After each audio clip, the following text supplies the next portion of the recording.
topic I'm looking at in this blog story is about the ethics of declaration of conflict of interests in medical articles. And I'm particularly looking at popular diet books, you know, the kind they're on the bestseller lists. And sometimes, well, in fact, often they're written by doctors. Yep. Now, if that doctor then does medical research in the area of the diet, so the very topic of the popular book, do you see a need for a conflict of interest to be declared?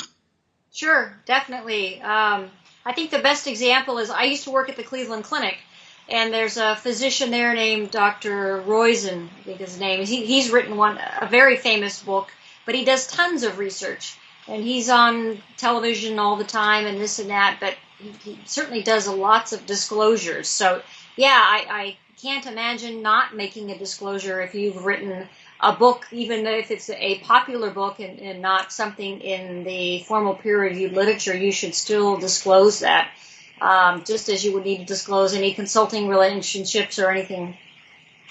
So why is this? Is this because of the commercial nature of the book or because of the authority and credibility of the medical research? I think it's probably a combination of things. You have a self-interest when you've published something for popular media. You make an income off that. You don't necessarily make a direct income off of a peer-reviewed article, but writing a peer-reviewed article could be a form of marketing your book. And so there's a connection. I just see a connection between the two. And so because there's a connection, I think you need to have full disclosure. Do you think readers or followers of such a diet, lay readers and perhaps medical personnel, might see the diet as more credible if there is a journal article about that diet that supports it to some extent? Sure. I think if they see something in the empirical, they would or could interpret that as supportive, especially if that's in fact what the abstract or what the article is saying. Mm-hmm. And would you distinguish between empirical experimental research here and review articles where someone is going back over the literature and reviewing that literature for the medical reader? I wouldn't make a distinction. I think conflict of interest disclosure would apply in both regards. And I think journals would ask for that disclosure, whether you're writing a review piece or an empirical piece. Well, this has come to my attention recently because new diet that's taking the world by storm is called the fast diet. I don't know if you've heard of this, but it involves intermittent fasting. It's been developed by a journalist and doctor in the UK, Dr. Michael Mosley, and he has just co-authored an article with two medical researchers in the British Journal of Diabetes and Vascular Disease. I expected to see a conflict of interest declaration there, and there wasn't one, so I asked them about this.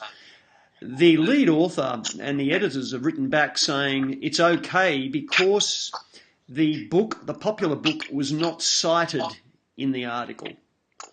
Does that sound like a reasonable explanation for not putting a declaration of interests? Not to me. Not to me. I'm an associate editor for a bioethics journal, and I wouldn't buy that, no. Okay, I'm just wondering, though, what the dynamics are of citation or not citation. Would it add or... I don't think whether you cite it or not is material. You have an interest, and whether that interest is officially documented as a citation or not, I don't think that is material to the fact. You have an interest, and that is what's material.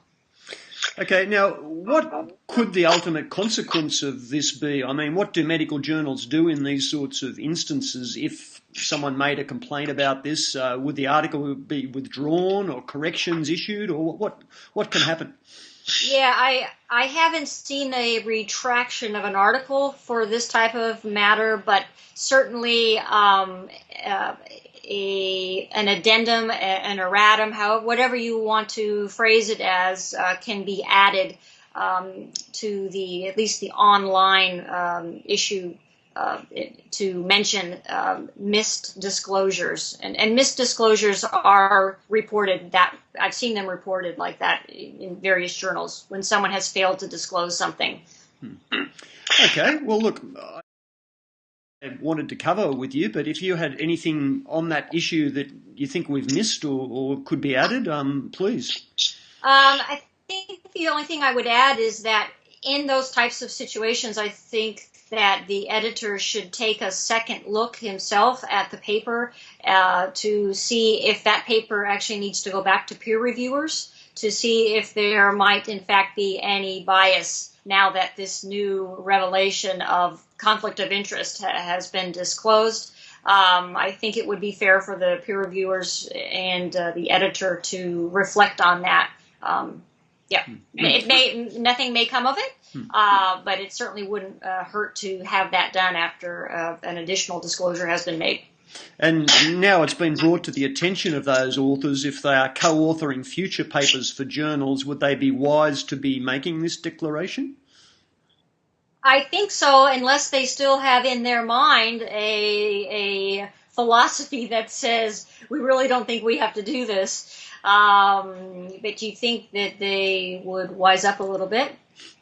I've looked at the various codes of ethics for both SAGE publications, and that's where the journal is, and also for COPE, which is the journal editor's code. And it seems to talk about, it doesn't talk directly about publishing popular books, but it talks about personal interests and commercial relationships, and I think that would probably cover that there, wouldn't it? Right, exactly. I mean, a lot of times when you write policies and codes, you can't cover every little nuance of things because things are always, of course, emerging as new topics. So you write in more generalities, and certainly the generality is the issue of conflict and interest, and that's what this is. Well, that should do us. Thank you so much for your time this afternoon. You're welcome. Thank you.